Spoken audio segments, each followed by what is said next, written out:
Hey, how's it going? Just a moment. I do adjust and fix my collar. What's up with this Elvis business? Stop it. Come on. I have some cards, and I'm going to do those first. I also have something, like I had a subject, or I have a subject that I wanted to kind of focus on. So I pulled these cards. I'm just playing games with myself now. I pulled these cards yesterday, and I didn't look at them yet, and so the thing that I wanted to talk about was the peaks and plateaus that I talked about a little bit in my last video, but it's like what the board is now showing. Oh, and yeah, please look at my signs while we're at it. But if you can look at it there, you see that there's 3 panels with the stick figures doing stuff, and it's meant to represent 3 stages of, like, well, it looks like they're hiking, and then they encounter somebody that's like meditating on a plateau that they come to, and then the last panel that's like off to my left has the end of like the road, I guess, and the hilltop or the peak has a green flag at the top of it. So oh yes, please just take note of my signs for disclaimer purposes. Anyway, so I wrote a little something, and I'm going to read it to you, but first I want to do the cards. I just wanted to see, like, I gave you a little background. I just want to know, like, what the cards have to say, since I already wrote all this stuff. I don't know which direction I did this in. Okay, so first card is gift or present. I'm going to go with present in this case because I just feel like it goes along with the whole theme of staying in the present and not losing yourself to like flights of fancy or whatever.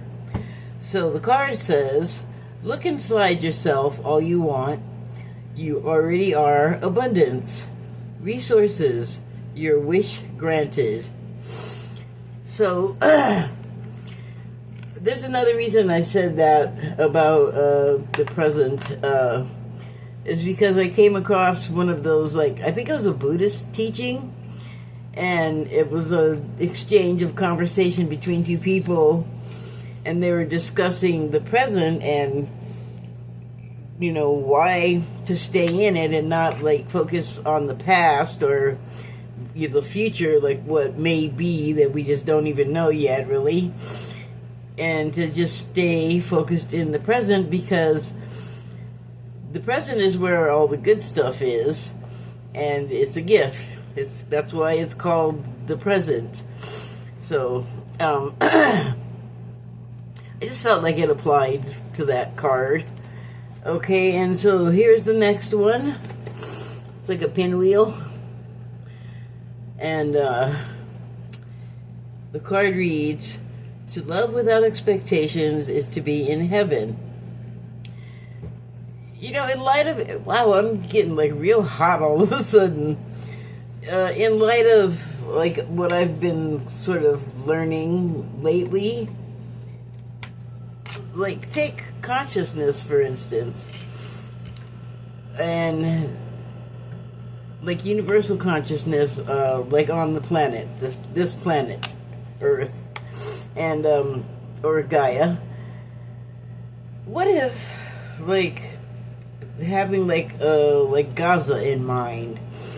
What if everybody, instead of fighting about it and trying to prove like why it's right or wrong, or who's against who and why, and what if like just the whole like chalkboard of information was just wiped clean, and everybody all together just decided to think good things for the place and the people, and like good things, like an end to the hostilities. Because if everybody felt that way, if that's what everybody was thinking was the right way, like, how about just no death? Can we just start with that? Like, just stop with the ending of each other, and then progress from there. Like, move on to the next thing that is like the flipping of the script of like what had been going on. Like, instead of what we had all been doing, like in that spot, in that location, and all the attention focused on it, and all the opinions, and that's, all of that creates a lot of energy. And so, like, at the root of it all, at the bottom of it, do we all not want, like, the people we care about to not get hurt or have what they need taken from them? On whatever side of the conflict you want to place yourself on, isn't that like the bottom line? I could be wrong, but isn't that nuts? Like, it sounds like a crazy idea, but let me put it another way. What if everybody voted for it? Like, instead of just like it being their feeling about the matter, which wouldn't require anything more than people just going, yeah, I don't feel like that's the way to go with the hurt and all of the other stuff. Like, I feel like it'd be better if good things happen to people, like abundance to free food with, you can just go get it, or it comes to you, and the whole thing just happens. Like, you're hungry, you want food, somebody else has the food, they're like, here, have the food because you're hungry. And that would be the whole thing. And like, wow. So simple, but that's crazy talk. Anyway, sorry, a little aside there. To love without expectations is to be in heaven. Release control. Stop having to have everything your way and have everything everybody has a way. Sorry, sidetracked. Release control. Make peace with loved ones. Well, I'll admit I have yet to fully and wholeheartedly live up to this, but I do have the understanding that like whatever is in between, like my thinking, for instance, about other persons or situations, and the bottom line, wishing for it and aspiring to it and actually doing it are different things. The last one, which is the desired one for me, like to just be able to love without condition, and then like I feel like that's only going to help. I'm getting there, like it's become more and more less of an idea and more of a practical reality. Like, you have so many opportunities every day to just be like, I could be my normal shithead self, or I could just like not care about whatever and just be like, I don't care, I just love you anyway.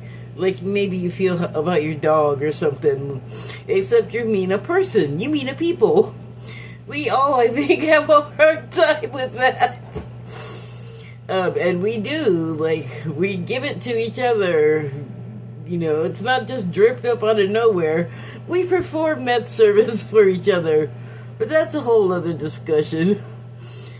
But I think that in the spiritual teaching land, heaven is the place where you love unconditionally, and then all of that other stuff, like all of those other considerations that are kind of in the way of, like my little example at the beginning there of like Gaza situation, without 5,000 years or whatever of grudge or whatever all that is. Like, really? Like, you are modern men. Please stop. Like, you gave it enough.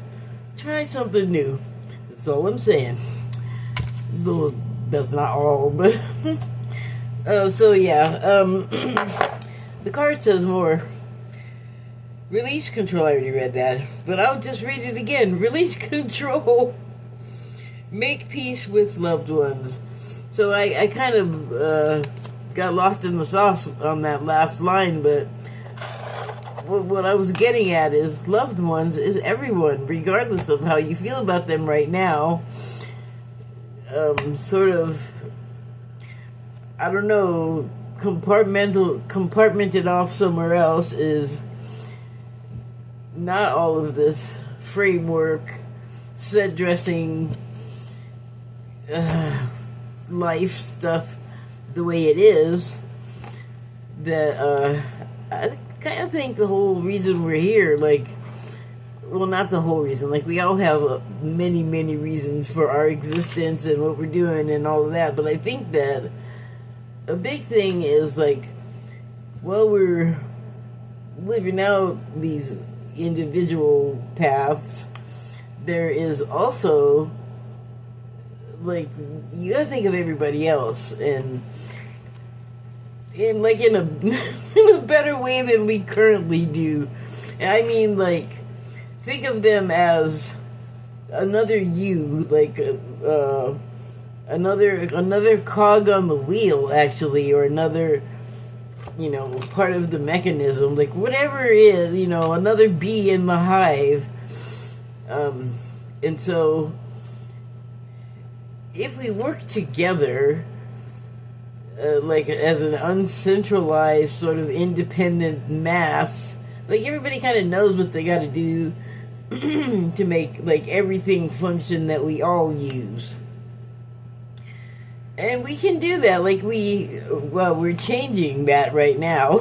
I don't know what it's going to end up looking like here in the United States, but well, it's just going to be interesting, isn't it? Can't wait to see what happens next. Anyway, here's the next card. Ooh.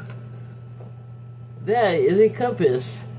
You see it has all of the points of direction at the places where they should be, north, south, east, and west. You know, compass helps you find your way, or, you know, keep you on the in the right direction. You know what I'm saying? Okay, I'm just gonna read it. I just got a whiff of burnt hair. Yuck. Let yourself be drawn by the pull of what you truly love. Wow. Find your way. That is like such a... I guess I was going to say it's such a current thing lately. I think it always has been. But not everyone, I don't think, was asking the question. You know, like, where am I headed? What is my path? Where am I supposed to be going? I'm not sure everyone, like, put it together in that way quite. I mean, I didn't ask the question until just recently. And I'm old. Older, I guess. Whatever. Well, what's the baseline on the age of people? Like, where does youth begin and end, you know? Begin and end. Getting sidetracked. Okay, so the rest of it says divine purpose, mission in life, being guided. Being guided, well, they keep it pretty impersonal, but I have been learning about stuff like when a mother or just a person sees another person, say, trapped under a tree or a car or a boulder or something, and all of a sudden they're the Hulk, and they can just pick up a car or, you know, lift it enough to help the person that's trapped under it. And like many things, in fact, like almost anything I'm learning that we do, it's not just us doing it. There are other forces at work helping us. And so you could call it like God or the creator or source or, banana, whatever, however you want to address the, creator being.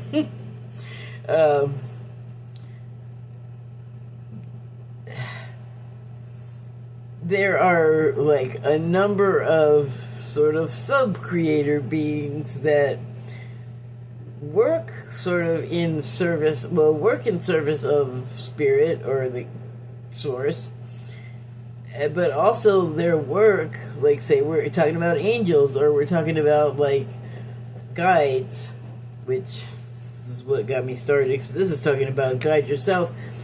But it's, like we have free will and we can be independent in our lives, but we also have help. And just lately, the phrases that we hear, like, oh, you're not alone, you're never alone, when it sure looks like I am, but, you got beings in other states of being that, you might not have the right kind of camera to pick them up or whatever, or they might not want to be seen, but yet they're there, and they're there in those situations where the person is trapped under some kind of object that one person alone normally should not be able to lift. And it's not like the mom alone in fear of like, oh, my baby.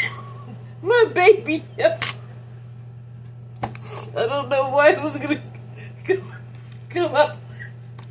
come out like that for the drama, I guess. My baby. I gotta lift up that car.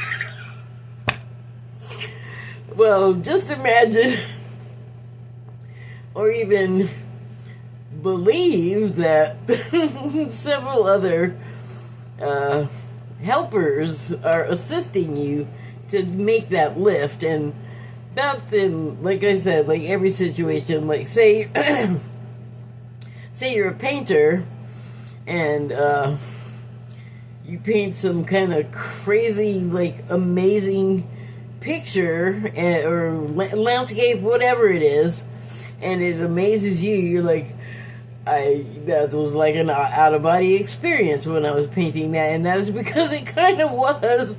Like, you're in there, you have the body, and you can like make the physical applications, and presumably you have the education, you've educated the body, but then in comes like spirit to be like, okay, here's the idea, like here's the thing that is amazing and magnificent, and you got the idea, like you got the fuel, make the thing. And like I feel like that's how it works. I've had that experience.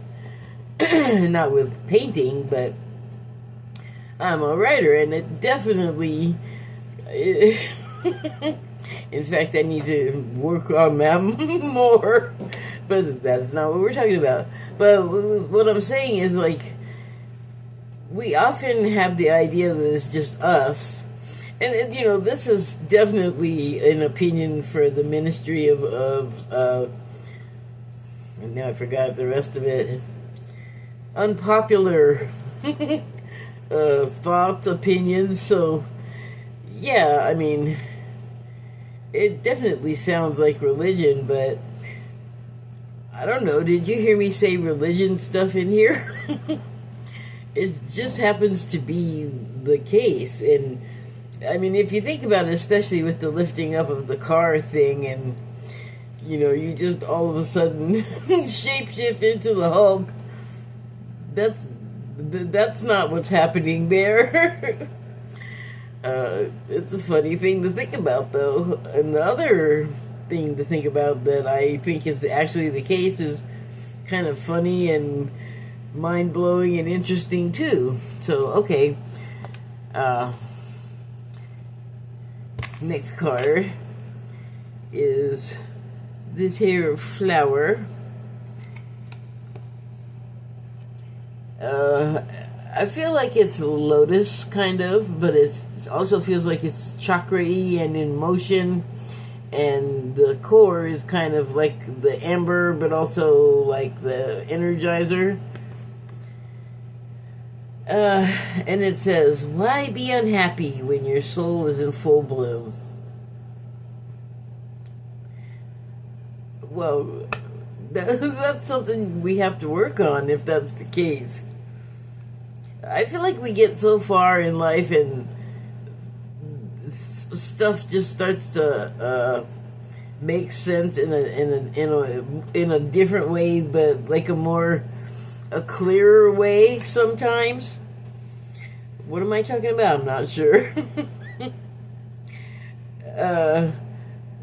Why be unhappy when your soul is Why be unhappy when your soul is in full bloom? Makes me feel like you have all these opportunities and you're just kind of not noticing that it's even a thing, and you're spending time like, woe is me, and it's like you don't really have woes though. You just have to, like, I don't know, it's not a thing where you could be all, you just have to. That's not how we work. But there is an element of making a decision, like having a specific intent. And sometimes, like, being unhappy puts you in a place where you're just not making the best decisions. Like, you're like on the lower level of vibration, and I feel like you're just less informed in a lot of ways if you're on the low end of things. So the rest of the card says, health, spiritual growth, choosing happiness. Well, that's just like a recipe for what to do if you end up in the low end. You know, you can improve your health physically and spiritually, and choosing happiness, my gosh, that's like the easiest step you could take. And it, like, I don't know what that means to you, but one thing your body knows is if you smile, it thinks you're happy. So I have heard this and I didn't believe it for a long time, but I started to do this. And in those times when I felt like I was unhappy and kind of at a loss as to like what to do next, except sometimes you just gotta be unhappy and that's all the options. But also, I thought about the thing I heard where even if you're unhappy, just smile and it'll make you feel better. Keep smiling or smile again. And dang it, that does actually work. I mean, it doesn't make you all euphoric, but I felt, for me, it kind of pulled me out of the dump. So I was like, okay, I'll keep that one. That's cool. And that's like the sort of health that you could do for yourself. And I'm sure we all have our ways. We all learn stuff and have seen recommended treatments. Okay, so the last card is,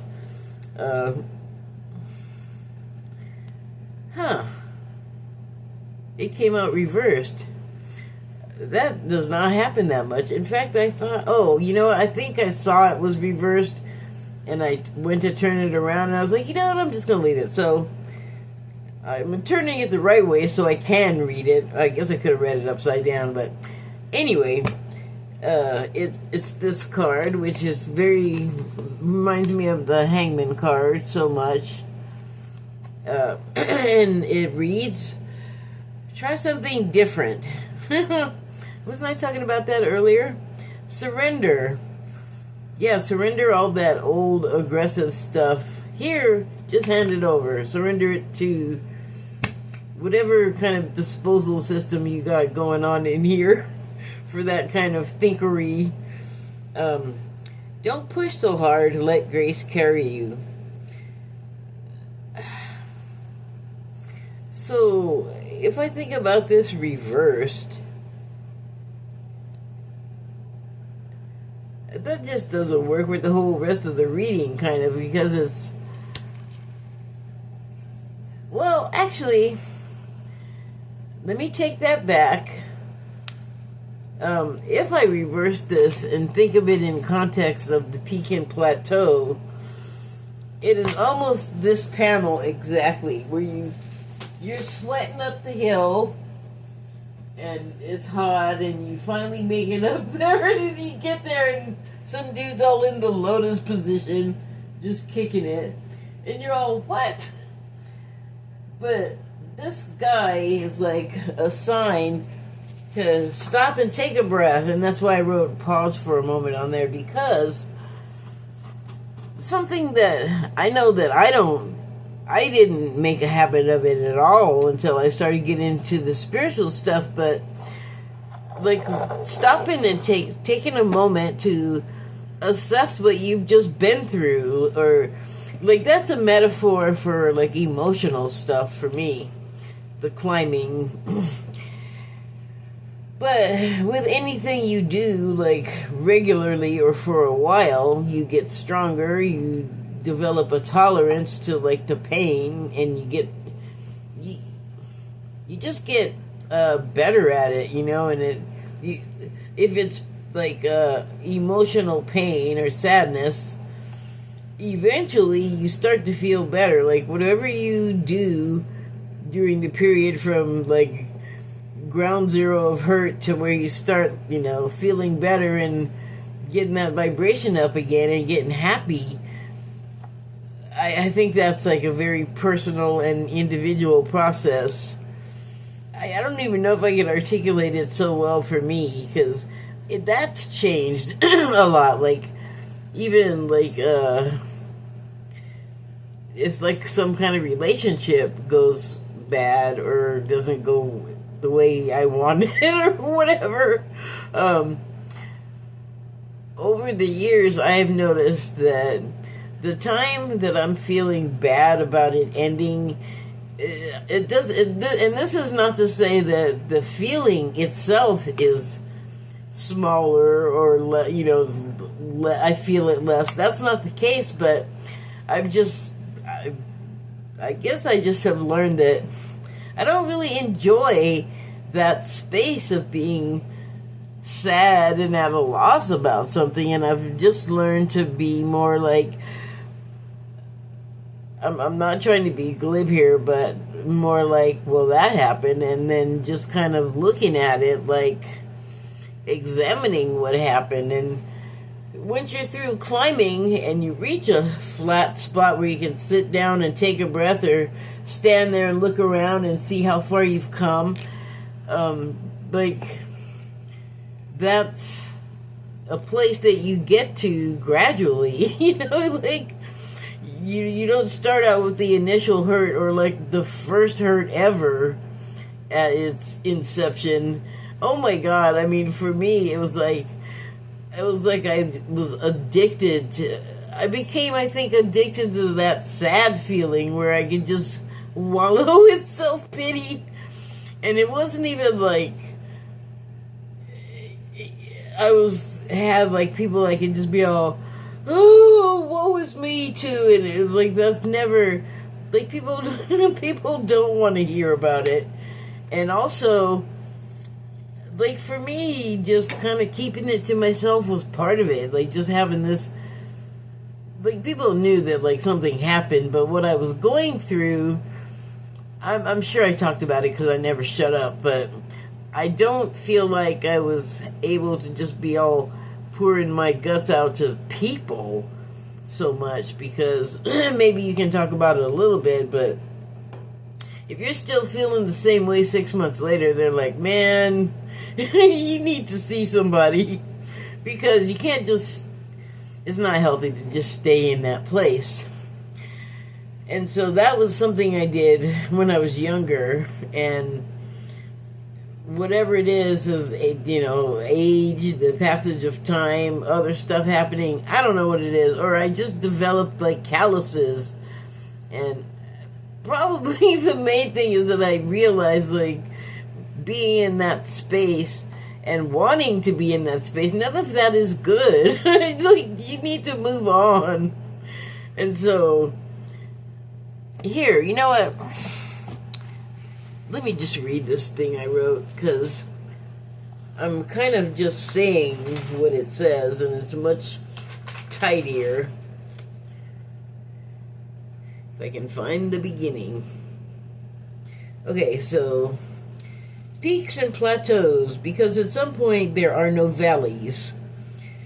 I was in my teens and very emotional, sensitive, they or we would call it today.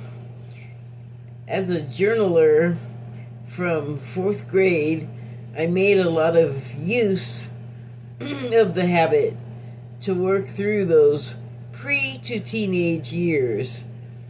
So preteen to teenage years. Years when looking back felt crazier than the later. Hold on, I have to adjust.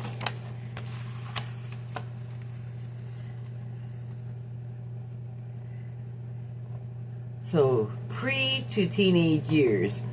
Years when looking back feel crazier than the later, still emotional but slightly more mature years I spent under the influence of alcohol and drugs. That was a whole other world of emotional disturbance. Drugs and alcohol alter reality. I can think of no better way to describe the way it feels. The difference between sober and drunk or high. Both states amplify and distort our perception of reality. The longer we use them, the mental and sensory states we attain when we use them so long, it becomes abuse. Oh, sorry, I forgot to put a period in there. So, yeah, the longer we use them, the mental and sensory states we attain when we use them so long, period, it becomes abuse.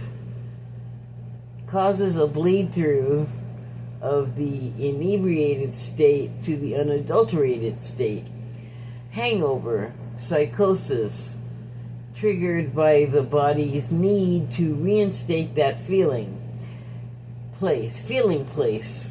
That's 2 words meant to be together. And, okay, feeling place because the imbibing of the substance has created a dependency. Yep, a whole new world. Anyway, during those periods, it was the journal that let me tell my tale of woe or of joy, because the thing that's difficult, if one's sensitive or emotional, is the roller coaster effect.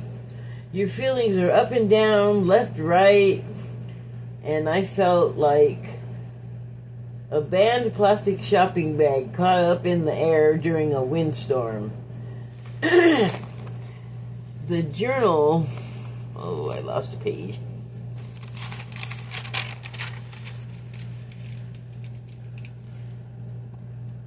The journal was the only place I had to vent things I felt like I had no one to say them to.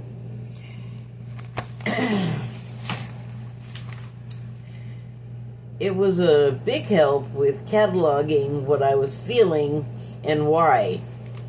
It was the biggest help to understand myself. It taught me to develop techniques and coping mechanisms to try and order the emotional turbulence. One of these techniques was a scale to measure my emotional EQ. When I learned to recognize my state as a result of each stage,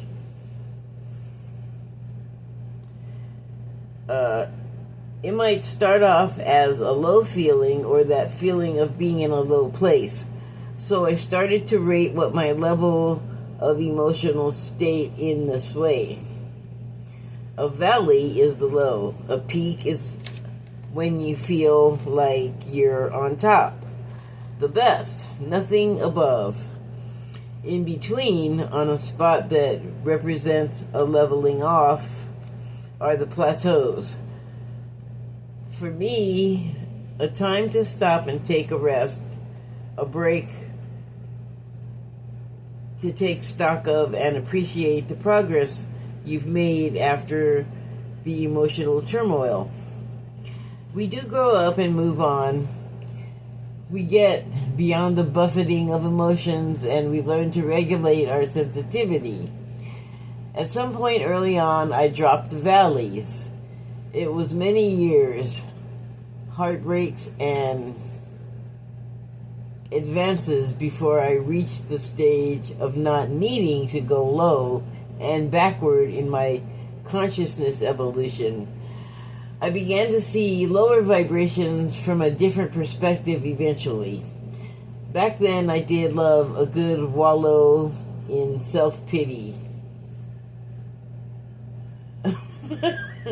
Opera, a self-pity opera performed to and for an audience of one, myself. I don't know if it was prescient or if I just found my way to this logically, but I know I wasn't actually looking at the low points as useful and to be learned from until later. It's been a gradual process in which I learned layer by layer how calling my experiences my misfortunes was a misnomer. They and all experiences are not low points, they are opportunities to learn from, to learn how to turn what feels awful to amazing, to learn alchemy. I know it now, I get it. That's how the technique began, and I still use it today. It's so many things. It's more than just the representation of a journey these days. It's most valuable to me these days as a reminder to take stock and appreciate how far we've come, or I've come, and the work completed. It's also a reminder to stop for a moment, to deliberately pause, to replenish yourself.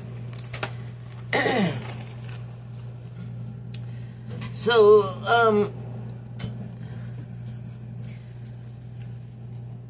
I guess that's what the reverse meaning of that card is. It's just that, I don't know. I don't think I have a reverse meaning for it, so I'm not going to do it. Anyway, that was kind of what I wanted to talk about. I had to rethink everything and start presenting whatever I'm going to say differently and be more judicious about what I'm going to talk about for the time being. Anyway, thank you and good night.